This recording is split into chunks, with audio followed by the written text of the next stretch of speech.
Ça y est, c'est officiel. Les mégalithes de Carnac et différents sites mégalithiques du Morbihan sont enfin inscrits au patrimoine mondial de l'UNESCO.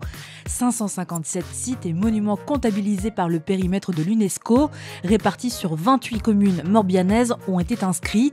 Cela représente en tout 12 000 pierres. Sur les 557 sites et monuments recensés dans le périmètre, 206 sont classés monuments historiques. 3/4 de ces biens sont des terrains privés. Et parmi ces 557 sites, l'un des plus connus de Bretagne, celui des alignements de Carnac.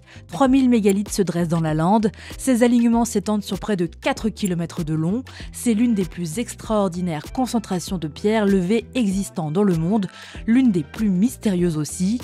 Leur datation précise reste incertaine, notamment à cause des sols acides du Morbihan qui empêchent la bonne conservation des matériaux organiques. Mais en tout cas, ils datent du néolithique, correspondant aux premières sociétés de paysans s'étalant entre 6000 et 2300 avant notre ère. Plusieurs théories tentent d'expliquer ces monuments, mais ce serait la fonction astronomique qui est souvent évoquée. Cela met fin à des années de dossiers et d'études. La démarche d'inscription avait été confirmée par la création de l'association Paysages de mégalithes de Carnac et du Sud Morbihan en 2013.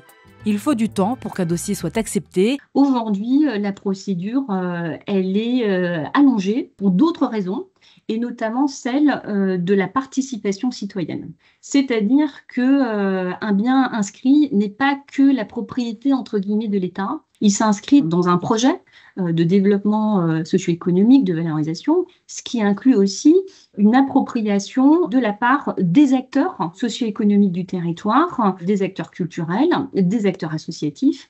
En gros, on est sur un projet beaucoup plus complexe. Porter une candidature, aujourd'hui, il faut compter entre 10 et 15 ans. Le bien candidat, un site naturel ou un bien culturel, doit présenter une valeur universelle exceptionnelle et des caractéristiques précises d'authenticité et d'intégrité selon le Comité du patrimoine mondial. Le bien candidat doit donc être parfaitement entretenu ou rénové. Enfin, parce que pour démontrer son caractère unique, le bien candidat doit faire l'objet d'une étude comparative avec des biens déjà inscrits avant que le Comité du patrimoine mondial décide de son inscription. Cette liste du patrimoine mondial, qui aujourd'hui est une liste, je dirais, un label territorial, qui intéresse beaucoup les collectivités. Pourquoi ?